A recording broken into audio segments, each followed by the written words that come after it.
Let's get it. Hello, everyone. Welcome back to an out of continuity episode of the Untitled Marvel Project. I'm your host, Tanner Dexter. I'm joined, as always, by Tucker Hazel and, as sometimes, by Abram Buhner. Fellas, welcome to the show. We are reviewing James Gunn's The Suicide Squad. Don't get it confused with 2016 Suicide Squad, which we also reviewed. You can see that. That's probably in the corner right now. But we're reviewing The Suicide Squad, a bit of a redo, a redux of the trash fire that is Suicide Squad. Um, and I really enjoyed it. But if you want to see us talk about all sorts of different other movies, TV shows, video games, or just anything in general, you should subscribe to Backlog Banter. You should like this video. It's going to be a great video. You already know that. And give that bell a ring a ding dong. Fellas, what did you think of The Suicide Squad? I want to go last. Okay. Oh, really? Interesting. Okay. Tucker, take it away. Yeah, I'll just start with, we saw this last night in a theater. We got our day one tickets, and there wasn't a lot of people there, which is, I guess just a sign of there not being a lot of people going to theaters nowadays. Though Black Widow was pretty packed when we went. Well, it should be fair. We saw it at 10 o'clock at night. There's probably more people at the 7 o'clock show. Sure. Yes. But so I expected a lot more like hype going into it. And honestly, I expected a lot more hype out of this movie. I mean, I enjoyed it a lot. I think it does a lot of things right for what a movie about this kind of wacky group of characters should be. But I did feel like it was lacking in a lot of categories. So it's kind of a mixed bag for me, though we are seeing it again rather soon. And I think maybe a second viewing will heighten my opinion on it. Sure. I also really like this. I think it does a lot of things right. I think it's a lot of people are going to call this like, oh, it's a new bold brash way to bring into the superhero genre, and to some extent they are right. It is I think James Gunn certainly had a sort of creative freedom with this that maybe David Ayer did not with his version. Yeah. But I had a lot of fun. I think it does some things wrong. I think there's some issues with the pacing. I think it kind of stops itself in its tracks a few too many times. But overall, it's very fun. Maybe a little long in the tooth, but I'd recommend this for anyone who wants to have a good old fun, just gory, horrible time. Abram, Poker Face McGee, let it out of your system. Yeah, so I am BLB's resident DC fan. Yes. And as I told these boys, I believe off camera, and as I was confirmed by watching the movies, I don't think I saw any trailers for this. I honestly, James Gunn, I'm a big Guardians 1 fan, don't like Guardians 2 very much at all. Cringe.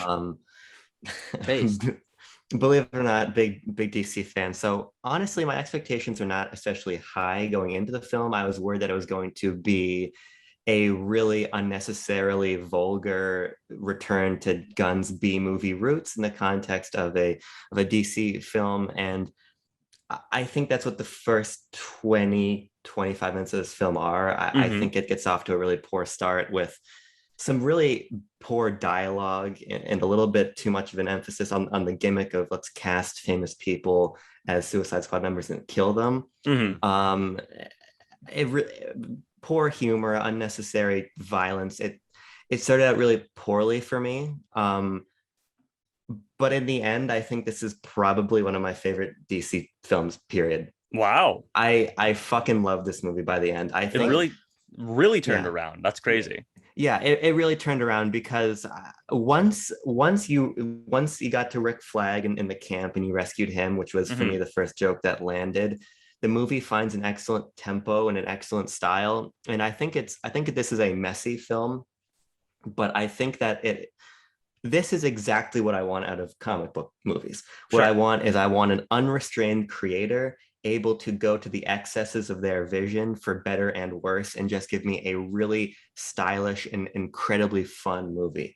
I think this movie is so much fun, and the fact that Gunn takes aesthetic risks and narrative risks and just lets the chips fall where they are makes this movie 10 times more interesting than the studio approved good but completely safe shit that we get out of both Marvel and DC constantly. I really, really love this movie. Yeah, absolutely. So I'm gonna break it down into some aspects of this film. I think what you need to talk about with the Suicide Squad is the members itself, the characters. Yeah. Did you all have a favorite and or least favorite character in the Suicide Squad? That can be either a main player or maybe part of that B team, which gets introduced as the A team. Mm-hmm. I definitely do.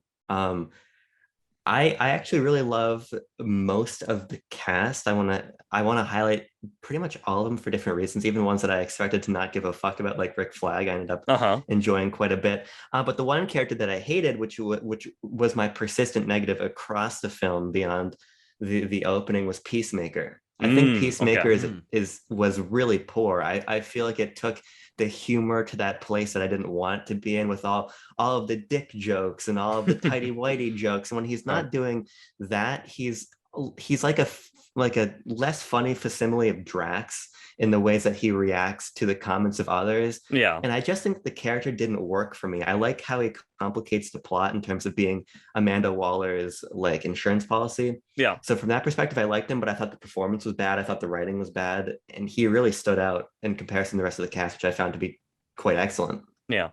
I think he and I know this is weird coming out of a movie that's called The Suicide Squad, and everyone fucking knows what The Suicide Squad is, but he's the joke character of the movie. He's the bit one. He's the punchline.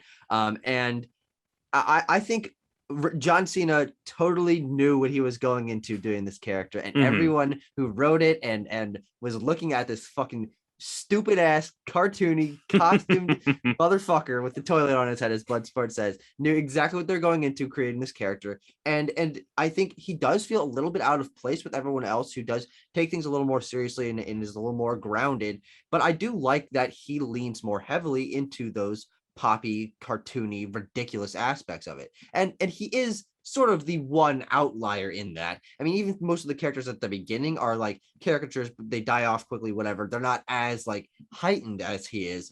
But a lot of aspects of his character as a concept, I think, do play out and make this character pretty interesting. The fact that he will do anything for justice, you know, he's ridiculous in that sense. Yeah. And he kind of admits it. His rivalry with Bloodsport, because they have the exact same fucking yeah, that was a great perfect. joke. That's a hilarious twist. I mean, I don't know anything about Peacemaker from the comics, and seeing them do like have a rivalry where they're trying to outdo each other with kills and stuff, I think that's played out really well. I honestly wish that was pulled out more throughout the movie, because it could have really been about their rivalry with each other. But I can understand it feeling out of place for you, because it kind of was, though I think that was an intention.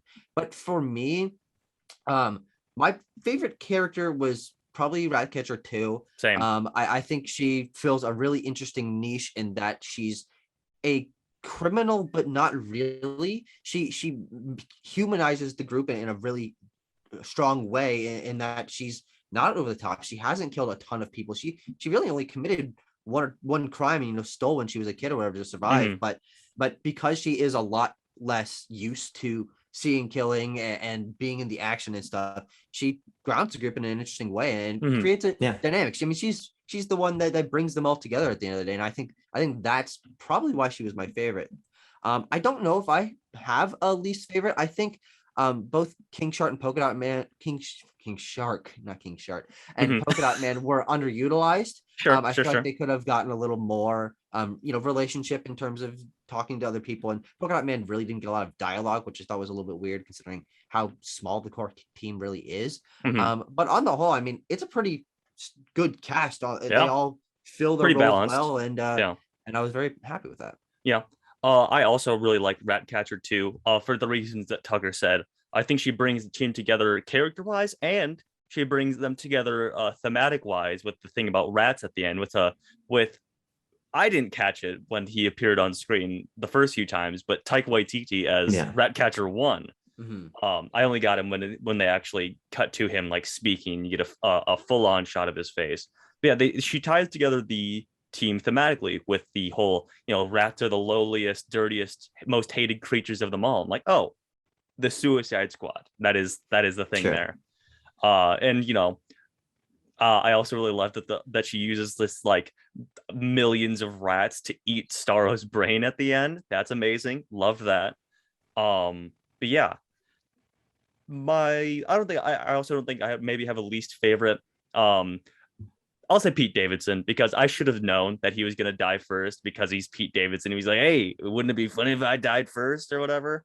Uh, even though technically the first death is Weasel, but at the end we find out he's not really dead. Right. Which is great. I also really liked Weasel. Just the thing at the That end. ending thing. He He, fucking walks up like this is battling. he does not like move his arms when he runs. Yeah, it's just a barely sentient goof of a character. I actually really liked a lot of that, like that first team, just because like, oh, you just know they're all cannon fodder from the word go. Especially like Nathan Fillion as TDK, who doesn't want to say his name, and then he like it's time for him to go like superpowered mode, and he pops his arms off, and they just kind of like float gently towards people, and they're like he's slapping them around. I thought a lot of the humor worked in this. There's a few things like Peacemaker has that joke about millennials or whatever that didn't land, but I think by and large the humor really worked for me. I'm actually curious to ask you, Abram, about the humor, because for me, one of my biggest gripes with this movie is all the really creative, funny jokes were in the trailers. Like, there's a handful of them that weren't in the trailers, but as someone who saw the trailers before, like every movie I went to the theaters for, and it shows up on YouTube all the time, all the punchlines are in the trailers, and it's for me. I thought this movie was funny, but because a lot of that creativity taken out because I'd already seen like I'm like, okay, this is the scene where they're gonna have that punchline because I've seen this joke in the trailer, and they've had so many trailers and so many jokes in the trailers. The humor was not hit or miss for me because I thought it was fine, but it was already like, it was already spoiled for me, and I found that underwhelming. Well, I mean, I didn't watch the trailer. It's just the jokes were fresh to me, so I suppose I have an untainted view of the situation. I think I think that James Gunn can be more clever than he was with some of the humor in this film. On the whole, I think that I appreciated the humorous element of this movie more than, say, Guardians 2, because I think Suicide Squad does a much better job of not undercutting every moment it has with the jokes. I very much appreciated that. There are a couple moments like the javelin moment, which is very obviously being taken into a joke, which I was fine with. But on the whole, I think that he was a lot more steady in his use of humor. But like, again, takes me back to my issue with Peacemaker. Go eat a bag of dicks. I for justice, if the whole beach was covered in dicks, I'd eat all of them. It's like, yeah, okay, James, we get it, right? And it's not, it's not like, ooh, they're making like dick jokes. It reminds me of when I was in high school and I went over to a sleepover with my friends and watched Hacksaw Ridge. And then two of them afterwards were talking about Fucksaw Ridge, and the whole joke that they were making for half an hour is that instead of saying hacksaw, you say fucksaw. And that felt like a subset of the humor here, where it's like, you're more clever than this. I know you are. And it's sure, sophomoric. Yeah.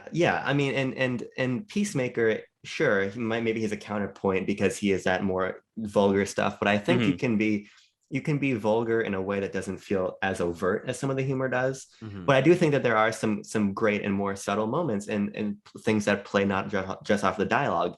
Harley shooting, what is his name, Luna, in the chest. That's great. Really funny moment. She rescues herself, and then you see fucking Bloodsport slowly climbing up the side of the building. She's like, I'll go back inside if you want me to. These are more clever moments. So I think on the whole, the humor was good, but there are clear exceptions, and for me, they mostly are front loaded. Yeah, sure.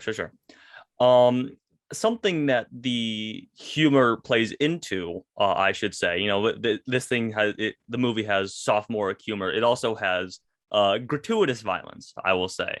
And I want to know what you two fellas' thoughts on that were. But for me, I thought it worked largely because it wasn't like, it was clearly going for like a Deadpoolish thing where like people are getting the tops of their head cut off by boomerangs and various people are getting ripped in half by King Shark. But I think there's also an element of grittiness to it where it's not just all cartoonish. But I want to know what you guys thought. I think for me, the reason that the violence isn't like super overwhelming or like totally ridiculous in your face stuff is because it's balanced out pretty well in terms of the amount of time spent on action scenes with those slower character moments, which are actually kind of the majority of the movie when you really break it down. There's a lot of planning going on and walking in the fucking jungle and like having moments between the characters, and that is supplemented by those gratuitously violent sequences. And I think they're pretty fun. They're really creative. It's kind of got this John Wick-esque style where just everyone is gonna die. All the guys that they're killing are going to die in one hit, and they're going to do it as quickly and crazily as possible, and it gives it like a really fun punchiness that you don't really get at a lot of superhero movies, because it's just like, okay, you're killing army guy number 3 or alien number 3, but in this, each little character that they killed was a different kind of creative way to take them out, and I thought that was really fun, and you got to see each of the characters show off their abilities in fun ways. And so I think it works. I think it could have been paced a little bit better in terms of when action sequences and like the calmer moments were spread out, because sometimes you would get an action sequence and bam, cut straight to something calm, and that was a little bit jarring, and we went a long time in the middle without a real action sequence. So it's hit or miss in some ways, but I really did like a lot of the action that was shown. Mm-hmm. I think going into the film, probably my biggest concern was that it was just going to be gratuitous and nonsensical.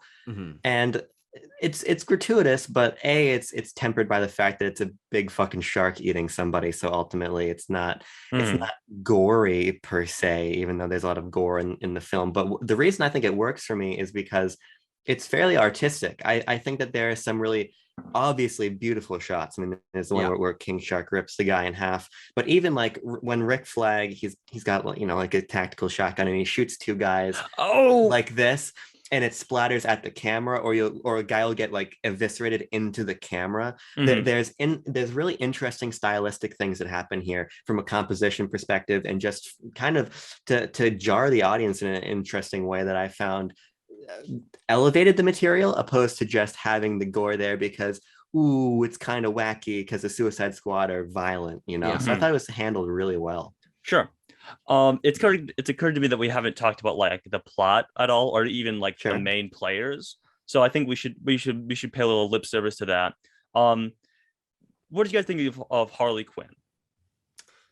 I think she was fine. She was kind of underutilized in that she was separated for such a large part of it and then just sort of thrown together with the team. And I don't think she had particularly great chemistry or like interactions with a lot of the main squad. But I mean, she was fine. Margot Robbie knows that role. She wasn't sexualized like in Suicide Squad. So that was nice. But yeah, I think she's fine. I think the problem is that because she's separated for so much of it and doesn't get that connection to the rest of the characters, she does kind of just feel like a punchline for whenever she has her dialogue in that like last third of the movie. And it makes you feel a little bit out of place. And so I kind of wish that they had been able to stick with less known characters, because she's the one that kind of feels out of place. Like even Rick Flag, like he was in the first one, but no one cares about Rick Flag. No one cares. But just throwing her in there's like, we gotta have Harley Quinn in our Suicide Squad movie. Sure. And so she kind of just felt out of place, and like she's not gonna die. She's fucking Harley Quinn, whatever. And it was just an element that felt like a holdover from those other things instead of this really being its own thing. I think I disagree on the whole. I have issues with this portrayal of Harley just in general. I'm kind of tired of the ditzy Harley Quinn. I think we can probably in the DCEU move the character beyond that, and I think Birds of Prey was doing a good job there, and then this felt a little bit like a regression, frankly. But I think she gets some of the best moments of the entire film. I think that her killing the president.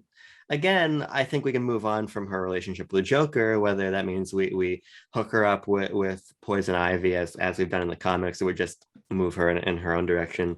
Akin to Birds of Prey, I still think it was a great moment. And I think that the shot where she pretends to be unconscious and then wakes up and then chokes that guy out and uses her strength to pull herself up and unshackle her chains and then fucking kill all of those people. Really, really great, visually striking.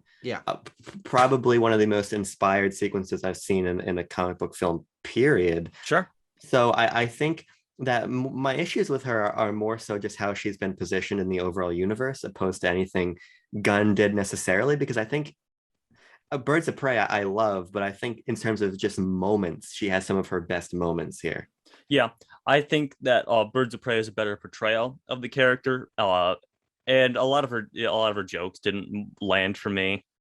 Maybe because I saw them in the trailer, like the angels splooging on us thing. Like, Yeah. okay, gotcha. It's the same thing you were talking about, Abram.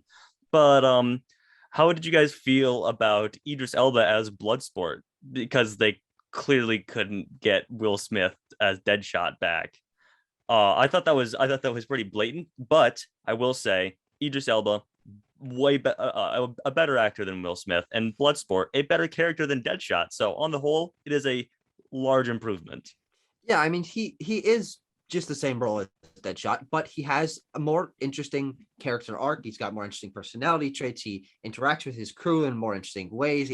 His honestly, his weaponry is more creative. He's fucking Yes, whipping out things and jabbing them over, just I fucking turn into whatever he I wants. love that he just tears off piece of his suit to make a weapon. That's Yeah, cool. That's a it's really cool it's character really design. cool, and it's really fun seeing Idris Elba, this guy that can like do really serious roles, and he's suave and debonair. He's a cursing, bombastic guy with like insecurities in this movie, that uses his violence and his action to hide what is going on behind him, and I think that he's probably one of my favorite characters in the movie because.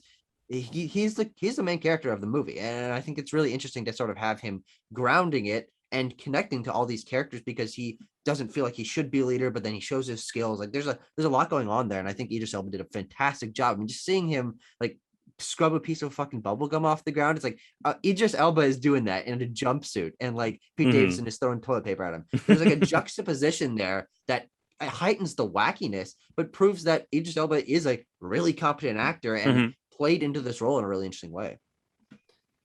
I think he was dynamite. Yeah.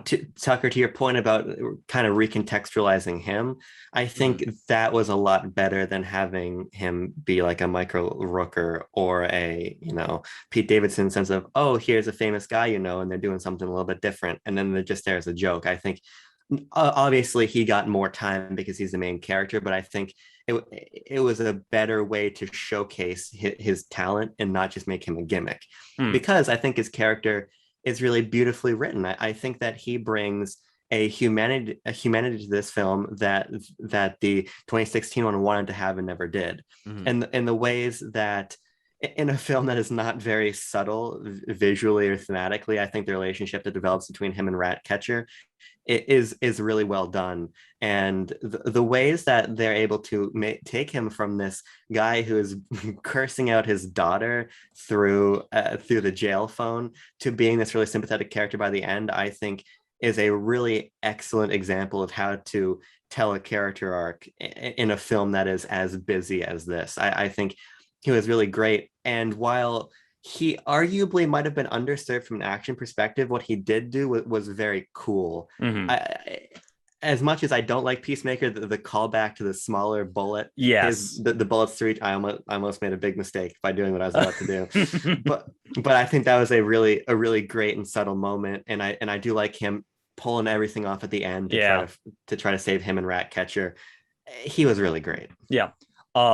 Speaking to Abram's point, I love the thing where he just like keeps falling down floor by floor until he hits the bottom. That was a great just we're doing wacky comic book stuff. There's no such thing as physics in this universe, but yeah, I also really liked Bloodsport. If we're talking wacky comic book stuff, and I think this is where the movie has two really different sides for me. Let's talk the villains. The villains are fucking generic South American country number 2, and fucking Starro the Conqueror. and I think there's such a disconnect there that works in some ways and plays in interesting ways throughout the film, but they just feel so fucking disjointed that I was just very confused on what the elements were going on in this. Now I have a lot to say about the villains, but Tucker, I want to walk over to Nebraska and give you and reprimand you because I still want to talk about the other characters. I have a lot to say about Polka Dot Man and King Shark. Oh, sure, if I may. We'll get Abram, go right ahead.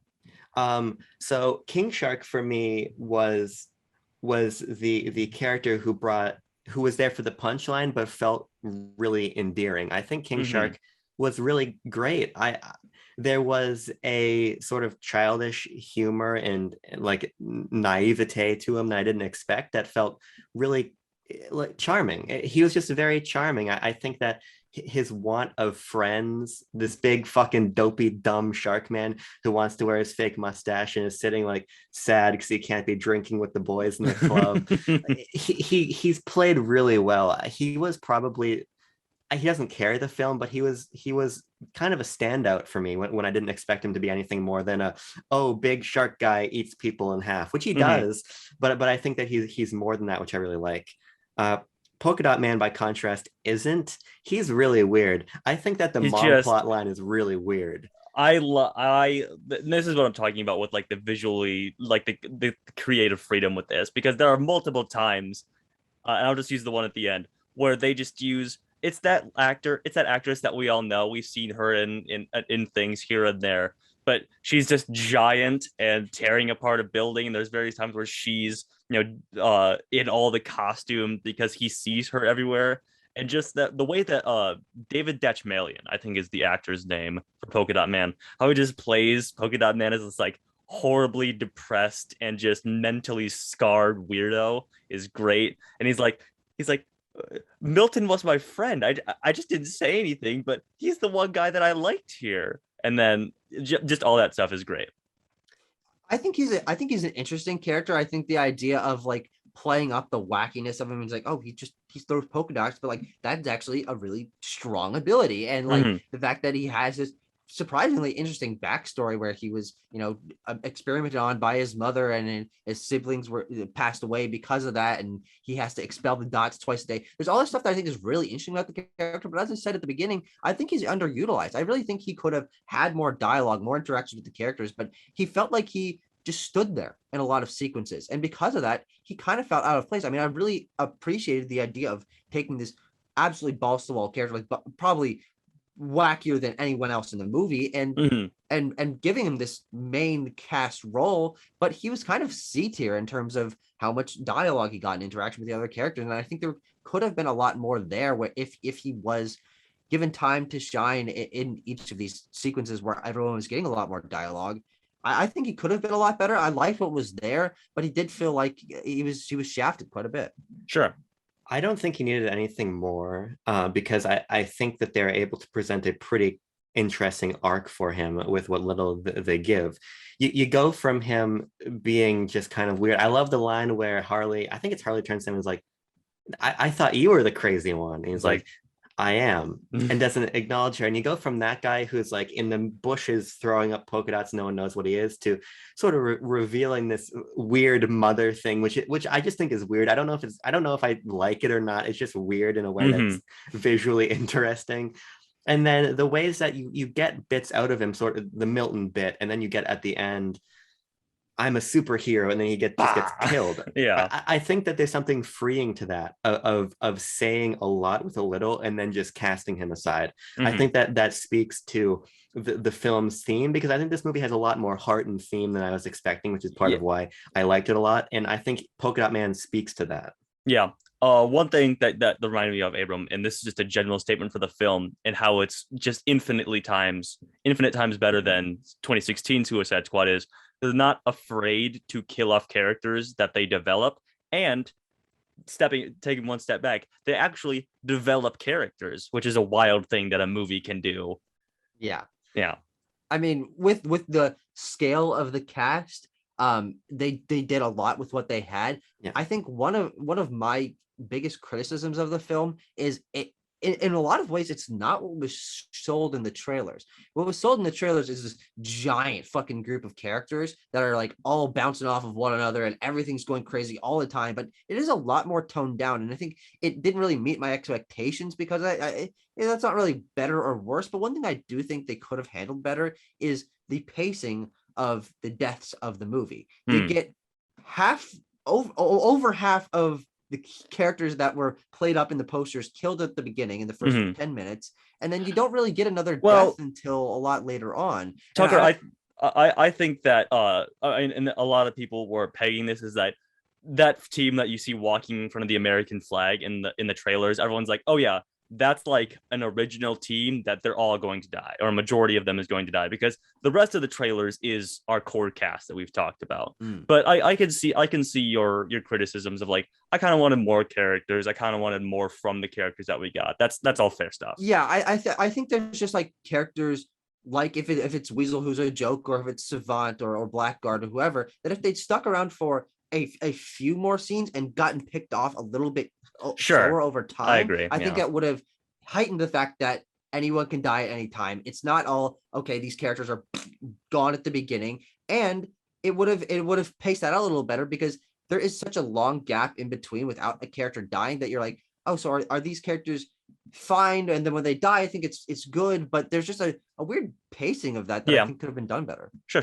Yeah, so my perspective is that killing characters to having a big cast and killing them to kill them is just a gimmick. And for me, I don't find that particularly interesting. So I didn't really, honestly, I like the way they did it as it is, because the beginning, speaking to this film having a little bit more to say, is a very clear cinematic nod to like Vietnam cinema in a way that's very fun, with the big Patton flag in the background, and then sending all these people to just get fucking killed with no oversight on this very much Vietnam evocative beach in this fucking crazy kind of honestly Apocalypse Now combat sequence.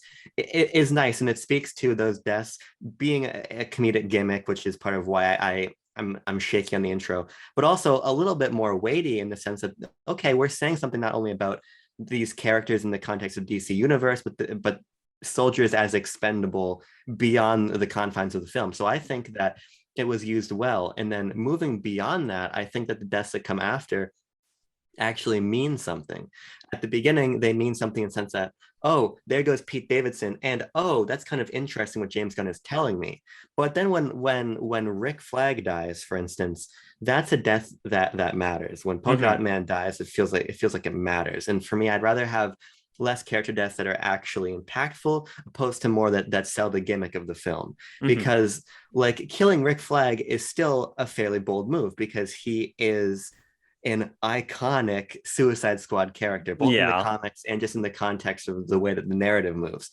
And getting to see him like getting stabbed through the chest. Oh yeah, seeing that like the Mortal Kombat like interior thing was thing, yeah. I think that is just to nail home, because like you see these people get thrown through walls and you know, you get shot at 1 billion times, but James Gunn's like, no, his heart got punctured, he is dead. I think that's the drive that home. And I think that's just effective. And Rick Flagg's last character we didn't mention, I liked him a lot, actually. I didn't expect to. He went from being just Scott Eastwood's friend in the 2016 one to actually having not a ton more characterization, but a little bit more to do. Well, and he a little actually bit more to stand for. He has, he stands for something. I think that's right, Abram, because he is sort of like, he's the one who becomes disenchanted rather with what he is as a soldier. And I think that's a great point about this movie saying that soldiers are expendable, because that's largely the plot. Because while Tucker brought up the villain issues with like the South American government in Starro, I think that the real villain is pretty accurately Viola Davis and the people behind the scenes, because as it gets revealed, the American government was behind Starro the entire time, and they want to cover this whole thing up. And I thought that was all pretty effective. I love Viola Davis as Amanda Waller this time even more, because you actually see her do villainous stuff rather than her just be like, yes, I meant to do this the whole yes, I was bad the whole time, I meant on killing you the whole time, and I lied to you. She's like, no, I have a vested interest in these things happening. I am getting angry because things are not going my way. I'm not a stoic figure who has everything planned out to a T. She makes rash decisions in the moment, and I think that's all really great. And then obviously she gets like clocked in the head at the end, and the rest of the Task Force X hacker team helps them defeat Starro. Yeah, actually, one of my favorite aspects of this film, and one I think it could have been played more out across the course of the movie, that was wow, that was not a correct sentence. Nope. But I think you understood what I was saying. Yeah. Is the idea of this team that is overseeing them and knows that these are all criminals, and they're like, okay, what's this guy do? What's his powers? That's kind of wacky. Betting on it, like all that stuff, I think creates a really interesting dynamic on the outside of what we're actually seeing. That was really fun, and it was unique, and it was. I liked how they played against Waller, but I think that she could have had like one more moment where it's like, okay, well, why is she doing this? Why is she so just brain dead about the fact that she's killing people and so invested in helping the American government and stuff? She kind of just felt cartoony in the fact that she's always just like this, and she's just doing things that are bad, and it's interesting in terms of the thematic idea of government sending soldiers to do whatever, but she just felt like a plot point in the background, which is a little bit strange. So I disagree Mm-hmm. pretty strongly with that. I think, again, we get to talk about a theme in one of these fucking movies, Oh my God. which is a nice change of pace. I think that the fact that she's comical speaks to why her character works. Mm-hmm. She doesn't give a fuck about threatening Bloodsport to his face, about Killing his daughter. manipulating the judicial system to put a young black girl in prison, then killing her. Mm-hmm. She's trying to learn how to golf so she can play nice with the senators. Mm-hmm. I think that it's not what the character necessarily says or the comical nature of her actions that make her a compelling villain. It's what she becomes a stand-in for in the way that James Gunn develops the plot around her. Yes. Viola Davis gives a really fun performance in the sense that whenever she's on screen, I'm compelled by her. When she's flipping out and killing people or trying to golf or whatever, that's really good. But then what anchors her character is learning that Peacemaker is there because she wants to make sure that this stuff about the American government doesn't get out, because she is just a puppet in the military industrial complex machine that is being critiqued by this kind of overall military Vietnam theme throughout the undercurrent of the film. Yeah. I think that she stands in for a much larger boogeyman, and on the micro level, she just has fun character moments. Yes, I wholeheartedly agree there, Abram. And then I mean that is largely the plot of the film, is that, you know, it hinges on that sort of Amanda Waller Peacemaker secret that Starro is sort of like an American government thing. I just think what's really interesting about this, and we can kind of start wrapping it up here, is how this film mirrors 2016 Suicide Squad, which again we reviewed already, and having watched it recently, it mirrors it in a lot of ways and just blows it out of the water. I mean, they have a bar scene where the characters get to like settle down and bond, and that is just so much better, and it's more fun, and it has meaning, and the story is cohesive. Although the thing I talked about up top is I don't really like how they just drop in like a flashback or like 8 minutes later or like meanwhile this is happening. I think you can employ those without stopping the momentum dead in its tracks. It does feel jumpy sometimes, and I felt kind of, it was kind of frustrating when you get a momentum going and bam, okay, we're gonna do another scene, or they'll do another scene for a few minutes and cut back to what's going on. And I felt that was a little bit weird in terms of editing and a little bit choppy, but those moments were not the majority of it. So I think that's why it felt more jarring when it did happen, is because you're like, okay, all right. Oh, what the fuck just happened here? Especially I think one of the weirdest ones for me is when you're having that ending Starro battle, which I'm kind of hit or miss on. I think it's fine, but and then you cut to Ratcatcher's like backstory thing.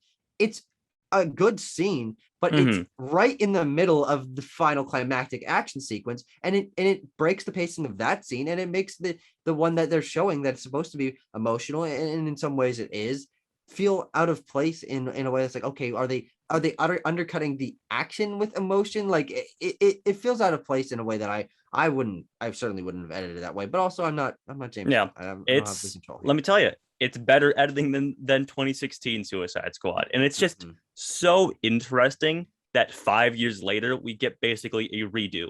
Is what they don't like. I was totally expecting like a joke at the previous movie's expense, but it's just so interesting that they're completely erasing that from like DCEU canon.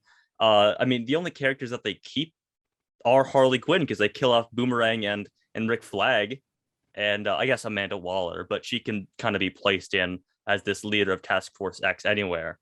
But yeah, just I've said it a billion times, but it needs to be restated. Just how giving James Gunn the creative vision here and not chopping it up to bits and trying to make it by committee makes this film so much and so far superior to that 2016 Suicide Squad. Yeah, there's two things I want to say. I want to close on this, and then I've got one last question for you guys, and then I'm pretty much out of points. Okay. I liked how tastefully it treated David Ayer's material. I don't want to talk about Star Wars, but one of the worst moments for me in Rise of Skywalker is when Luke has the very clear line about like, this lightsaber is important. I would never do anything to this lightsaber because it matters to me and the audience. To kind of completely undercut and shit on Rian Johnson tossing the lightsaber over the shoulder. Mhm. I was really concerned we're going to get a moment like that, but instead I think that James Gunn does a really nice job of taking giving nods to that material while moving it forward in a different direction. And he's been really, I think, tasteful and open about supporting David Ayer behind the camera too. After David Ayer put out that big long letter about his Suicide Squad, James Gunn was immediately replying to it, being like, a big fan of yours, best of luck, all my love and support. So I did like that. I don't like a house divided the way we saw Star Wars fall. And DC is a house divided. Warner Brothers. Boy. I still want to say fuck Warner Brothers for everything else external to Suicide Squad, but this is hopefully a sign of good things to come. Yes. And to that point about freedom, my last question is how you guys felt about the sort of extra diegetic elements in the film, whether that is the title cards or the big flowers in Harley Quinn sequence or anything to that point. I could take or leave the title cards. They just felt like a nice little visual touch to me. I did like that Harley stuff because that is a more visually appealing visual touch to me. Whereas the title cards were sort of, they were cool but largely unnecessary. Because it's not like you can.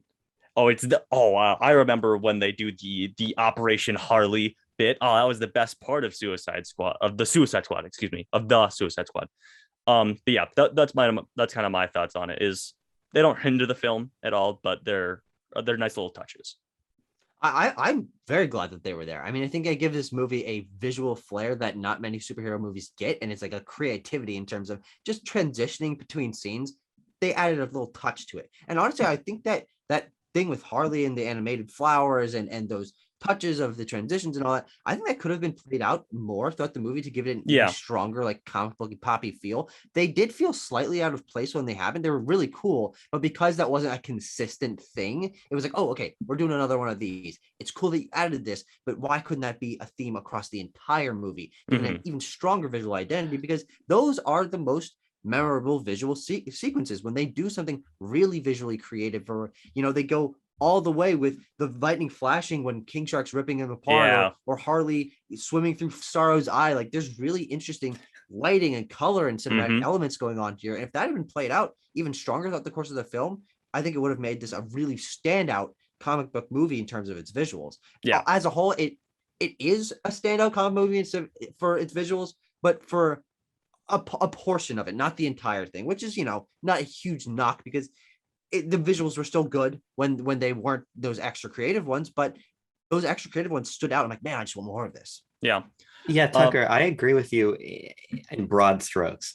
I think that this, to me, felt like I was reading a comic book. I almost felt like whenever we got like the title cards, we moved on to the next issue, and I found that really interesting. And I think that the flowers were cool, but I agree that should have gone a little bit further. I don't understand why it was. I get Harley's in her head, and maybe we still have she's kind of loopy and seeing things that we've established in other DC films, and we got some of these interesting visuals almost in Birds of Prey, so it felt like there's a little bit of nice continuity there. Yeah. But I wanted some more for sure. But I think that the beautiful cinematography and beautiful color grading and everything, and just the invention of what I mentioned earlier of shooting a guy and the blood's on the camera and you see like the full circle made between two guys' bodies. Yeah. These helped bring up that aesthetic in a less overt way, but still a very fun way. So I was still really impressed, even if I do think it could have gone further. I mean, even if you just talk about the costumes of the characters, especially the ones that die at the beginning, I'm so glad that they just went full bright colors, ridiculous comic booky costumes.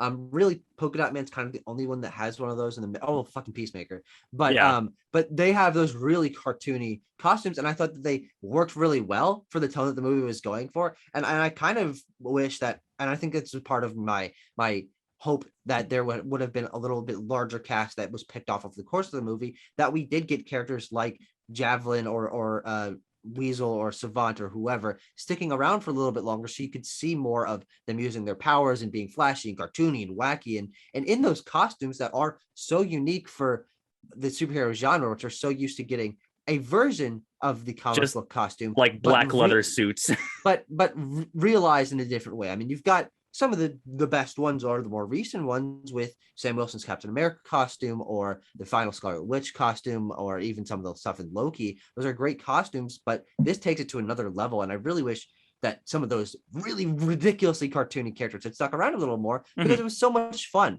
to see fucking Flula Berg fucking walk out in his dumb blue and yellow bright yellow costume, and you're like, this is absolutely ludicrous, but it's so fun because even like Captain Boomerang has his like completely glowing boomerangs, which he actually uses in this film. One last thing, and Tucker, you brought up Peacemaker, is this movie does what all the cool kids are doing nowadays. You get that movie TV show synergy. That's what you want. Catch Peacemaker coming to HBO Max 2022 or something like that. But that's really the only indication of where we got of where DC and WB is going. I was telling Tucker about this before we started recording. We are getting 4 DC movies next year, and none of them give us any indication of what DC's doing next. We're getting The Batman, which is like an Elseworld year one Batman thing. We are getting Black Adam, which is a continuation of the Shazam universe, which is maybe connected to the DCEU, but not in any overt ways. We are getting the DC League of Super Pets, which is an animated movie, so that one goes by the wayside. And we are getting The Flash, which we don't have to. We'll see if that movie comes out next year. We'll see if that movie comes out finally. Fucking movie. But do you guys see the Suicide Squad playing into the larger DCEU? Do you see this getting a sequel? Maybe just a quick thought there. No, and thank you. Okay. That's my quick thought. I really think that any corporate interest in copying the MCU is so far gone at this point. What DC needs to do, and I've been saying this for many years, is to do exactly what they did here and do exactly what they did with Joker, even though I really don't like that film, is give a creator a property in the space to do whatever the fuck they want with it and make a compelling movie. It doesn't need to be a marketing piece. It doesn't need to fit into a cinematic universe. It needs to be an artistic film. And that's why I think this works. And frankly, I don't care. The Flash is the one I'm least, well, and Black Adam, and watch Shazam, whatever. Yeah. The one I'm most excited, let's put it this way, the one I'm most excited about is the Batman, because it's drawing from Scott Snyder, it's drawing from Year One, but it's its own item. And that to me is way more interesting and way more creatively liberating than what Marvel is doing, even though I really also do love Marvel. I think this is the flavor DC needs to carve out their own niche. Yes. And I think I entirely agree with you, mostly because they've just totally borked any continuity going forward. This is connected to Birds of Prey. It is connected to Suicide Squad, which is connected to Batman v Superman, but it doesn't fucking matter. And I think they could draw lines a little bit stronger between things, and I think they probably will end up doing that a little bit more in the future. James Gunn does have more projects at DC coming in the future, and whether it is continuation from these characters or entirely new things, I think he, as someone who is a part of the Marvel universe and does respect that continuity, probably will create his own small continuity of his own. I think the Peacemaker show will tie into it. So whether or not this becomes a huge part of a larger universe, it doesn't really matter. But I think there is a thematic intrigue here. There's a character relationship intrigue here that can be continued in the future. And I would enjoy seeing a Suicide Squad 2, whether that's Waller scooping back up the 4 remaining members and adding a couple new ones where they have to sort of teach them what Suicide Squadding is alike, and Peacemaker fucking hunt him down in the background. There are ideas that could be played into in the future with this world that James Gunn has created, that is technically the world that, that Snyder created a long time ago. It's a whole mess, but I think this feels focused enough to where I would be interested in seeing more out of it. Sure. All right. Yeah. Well, regardless of what happens, we will be there to review it, to let you know our thoughts. Let us know your thoughts on this movie, maybe where DC's going in the future. Let us know in the comments below. But thank you for watching, everyone. By the way, I should have said up top, this should probably be called the Untitled DC Project, since that'll probably be the branding that we do. But who cares? Really, who cares? You're here. We're here. We love you. Thanks for watching, everyone. See you next time.